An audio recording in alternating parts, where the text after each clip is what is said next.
अस्सलाम वालेकुम क्लास। कल हमने स्टार्ट लिया था कि मैनेजमेंट की हिस्ट्री क्या होती है, एवोल्यूशन क्या होता है। तो हमने स्टार्ट किया था हिस्टोरिकल बैकग्राउंड। हिस्टोरिकल बैकग्राउंड जो है वो उसका अर्ली 3000 BC से स्टार्ट होकर 1776 तक जाता है। और हमने इसमें डिस्कस किया था पिरामिड्स के बारे में, उसके बाद एडम स्मिथ के बारे में कि उसने डिवीजन ऑफ लेबर किस तरह की थी। उसके बाद हमने बात की थी कि इंडस्ट्रियल रेवोल्यूशन जो है हमारा जब आया है, मशीनरी आई है प्री 19th सेंचुरी के अंदर, तो उसके बाद से कैसे इवॉल्व हुई है management. Afterwards we have studied classical approach. Classical approach में हमने की थी साइंटिफिक मैनेजमेंट, जिसमें टेलर के हमने प्रिंसिपल पढ़े थे, गिलब्रेथ और लीलन के बारे में पढ़ा था। तो उनके बारे में एक और चीज़ है जो पढ़ने वाली है, उसको हम देख लेते हैं। फिर उसके बाद हम जर्नल और एडमिनिस्ट्रेटिव थ्योरीज पढ़ेंगे। कल हमने गिलब्रेथ और लेलन के बारे में पढ़ा था कि उन्होंने टाइम मोशंस और हैंड मोशंस जो है वो कुछ इंट्रोड्यूस करवाई थी, ताकि आपका जो टाइम का वेस्टेज है, आपके हाथों की जो वेस्टेज अगर होती है, अगर आप एक्स्ट्रा ऑर्डिनरी आप नेसेसरी जो है वो एक्शंस कर रहे हैं, तो उससे ये होगा कि आपका टास्क जल्दी कंप्लीट हो जाएगा। तो इन्होंने बेसिकली 17 बेसिक मोशंस जो है वो हैंड मोशन जो है वो इंट्रोड्यूस करवाई थी, और इनको थ्रिल ब्रिक्स कहते हैं। यानी कि जो गिलब्रेथ है उसको उल्टा बोलना और साथ में अगर TH लगा दें तो ये बन जाती हैं। और ये काफ़ी फेमस जो है वो हैं, लेकिन हम इसके बारे में ज़्यादा डिटेल नहीं पढ़ेंगे। हम बस इतना ही पढ़ेंगे कि इन्होंने 17 जो है वो इंट्रोड्यूस करवाई थी हैंड मोशंस, और उनको गिलब्रेथ कहा जाता है। गिलब्रेथ ने इंट्रोड्यूस करवाई थी और उनको थ्रिल ब्रिक्स कहते हैं।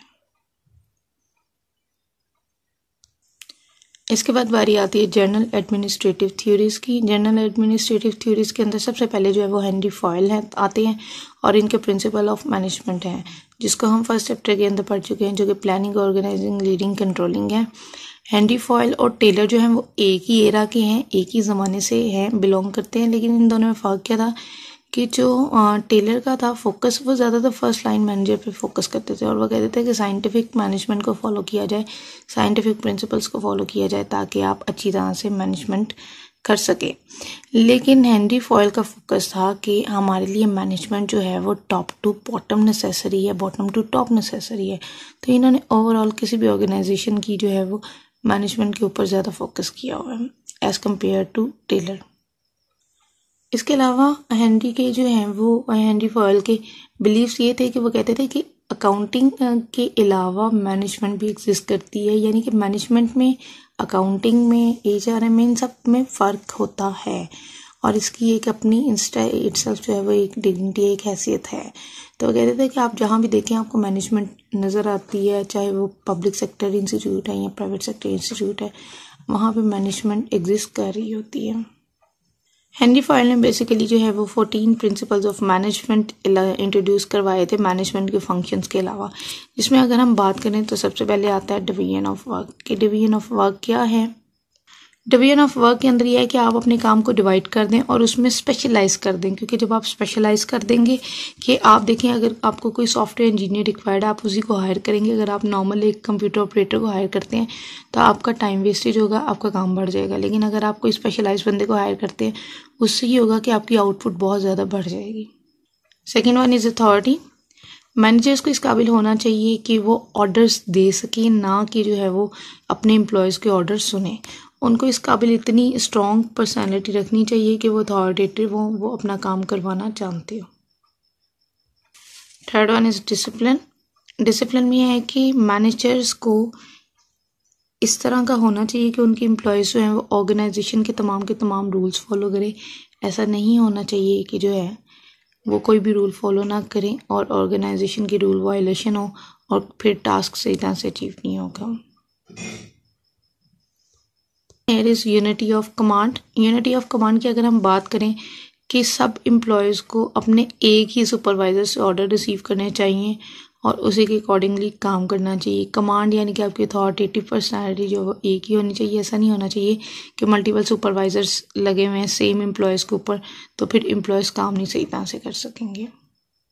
यूनिटी ऑफ डायरेक्शन, इसके अंदर ये है कि आप एम्प्लॉयज़ के पास जो है वो ऑर्गेनाइजेशन का एक ही प्लान होना चाहिए जिसके लिए वो काम कर रहे हैं, जिसके लिए वो फोकस कर रहे हैं। ऐसा नहीं होना चाहिए कि मल्टीपल गोल्स जो है वो हों, मल्टीपल प्लान्स हों। एक सिंगल प्लान हो जिसके ऊपर जो है वो वर्कर्स और मैनेजर्स जो हैं वो इजीली काम कर सकें। उसके बाद आते हैं subordination of individual interest to the general interest. किसी भी एम्प्लॉय का इंटरेस्ट, पर्सनल उसकी फीलिंग्स वगैरह इतनी इंपॉर्टेंट नहीं होनी चाहिए कि आप ऑर्गेनाइजेशंस के गोल को जो है स्टेप बैक कर दें और वो अपने पर्सनल गोल्स के लिए वो काम करना शुरू कर दें। ऐसा नहीं होना चाहिए। ऑर्गेनाइजेशन इज़ फर्स्ट और एम्प्लॉयज़ को, मैनेजर्स को मिल के उसी ऑर्गेनाइजेशन के प्लान्स, गोल्स के लिए काम करना चाहिए, not for their personal goals. Then here is remuneration. Remuneration की अगर हम बात करते हैं तो हेनरी फॉयल कहते थे कि वेज वर्कर्स जो हैं उनको फेयर वेज देनी चाहिए। इससे ये होगा कि उनको मोटिवेशन होगी, इनकरेजमेंट मिलेगी और वो ज़्यादा अच्छी तरह से काम कर सकते हैं।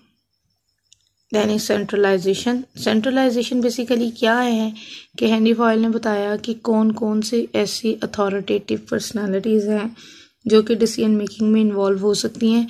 तो जो किसी भी ऑर्गेनाइजेशन का सेंटर हो सकती हैं कि आप देखें कि हर डायरेक्शन से वहाँ से एक बंदा नॉमिनेट होके आ रहा होता है और वो सारे अथॉरिटेटिव पर्सनालिटीज़ होते हैं, वो डिसीजन मेकिंग में इन्वॉल्व होते हैं।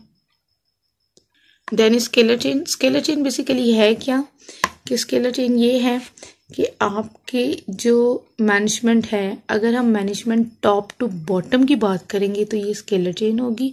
अगर हम बॉटम टू टॉप की बात करेंगे, रिवर्ट करेंगे, तो ये स्केलर चेन नहीं होगी। Scalar chain is basically you are talking about the management of top to bottom. Then we have order. Order से मुराद यहाँ पे तरतीब है, सीक्वेंस है कि लोगों को, एम्प्लॉयज़ को, मटेरियल को, मशीनरी को, एक एक चीज़ को अपनी राइट टाइम पे, राइट प्लेस पे होना बहुत ज़रूरी है। देन हेयर इज़ इक्विटी कि मैनेजर्स को अपने जो एम्प्लॉयज़ हैं, अपने जो सब ऑर्डिनेट्स हैं, उनके साथ ना जो है वो काइंड बिहेवियर रखना चाहिए, पोलाइट बिहेवियर रखना चाहिए। ऐसा नहीं होना चाहिए कि उसे रूड होना चाहिए, उसे इरिस्पॉन्सिबल होना चाहिए, इनकोऑपरेटिव होना चाहिए। He must be show some equity. Then is point 12 stability of tenure of personal. Personal से मुराद जो हैं वो लोग हैं, वर्कर्स हैं, यानी कि कोई भी मैनेजर को जो है वो इस काबिल होना चाहिए कि उसे पता होना चाहिए कि भाई अगर मेरी ऑर्गेनाइजेशन के अंदर कुछ लोग कम हो जाते हैं तो आई हैव रिप्लेसमेंट, कि वो उनका सब्स्टिट्यूट करके अपनी ऑर्गेनाइजेशन के गोल्स जो है वो इन टाइम अचीव करवा सके।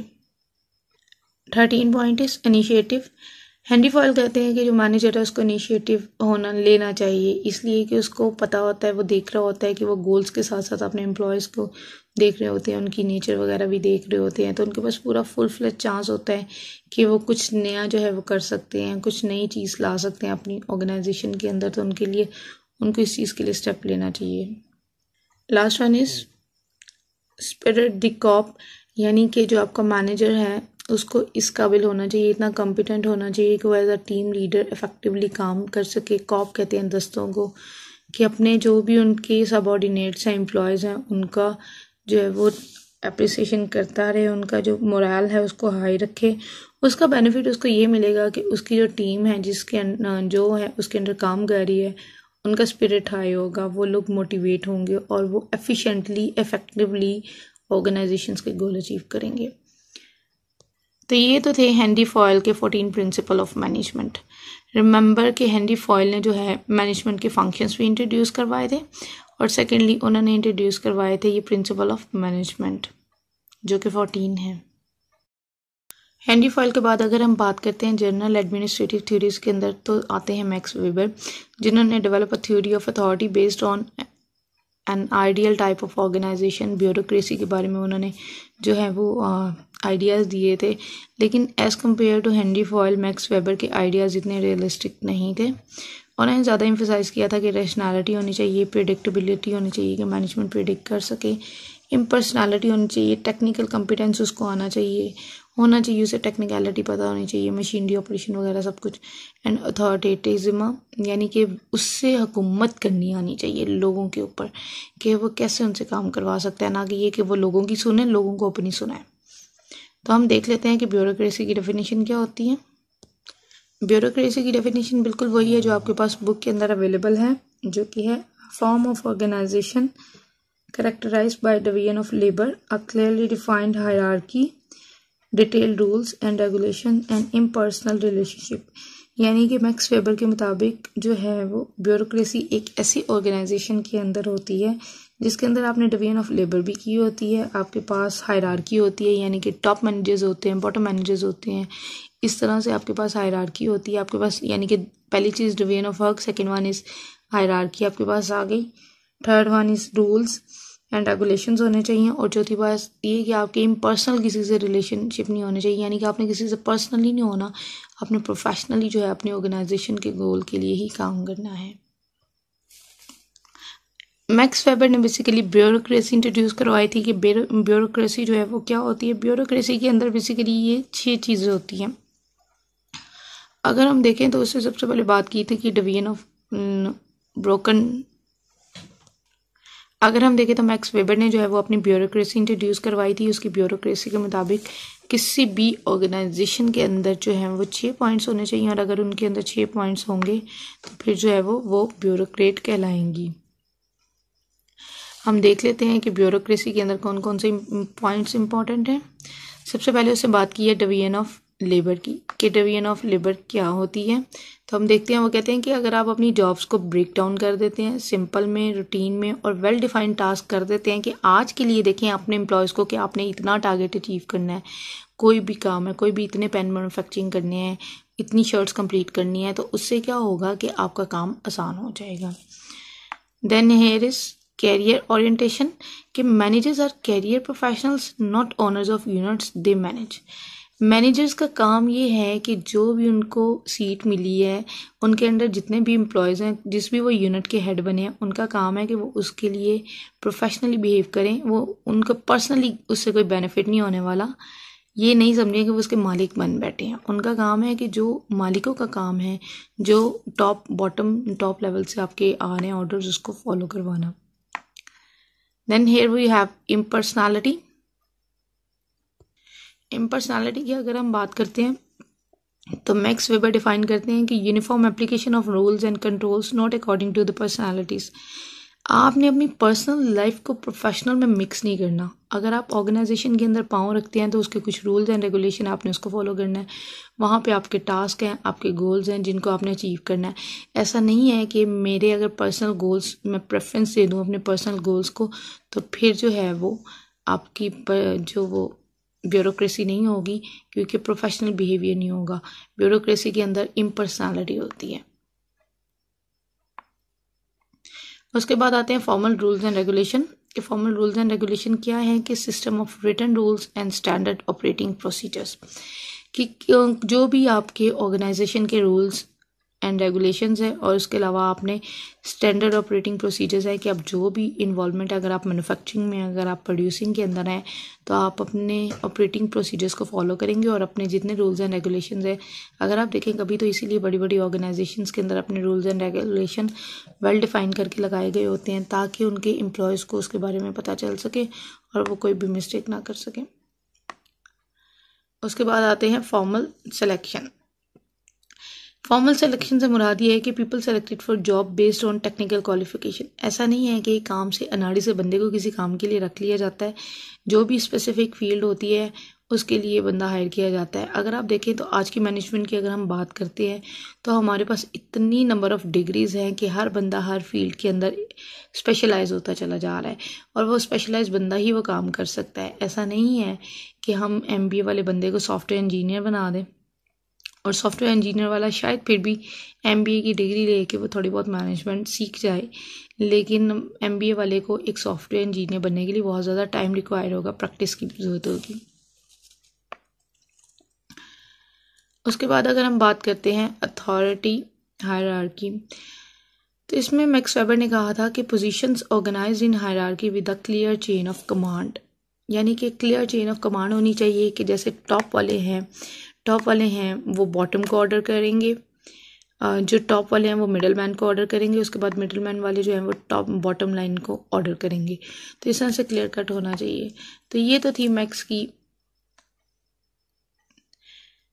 ब्यूरोक्रेसी, जिसमें उन्होंने जो है वो 6 रूल ऑफ थंब इंट्रोड्यूस करवाए थे जो कि किसी भी ऑर्गेनाइजेशन के अंदर होंगे तो वो ब्यूरोक्रेट कहलाएगी।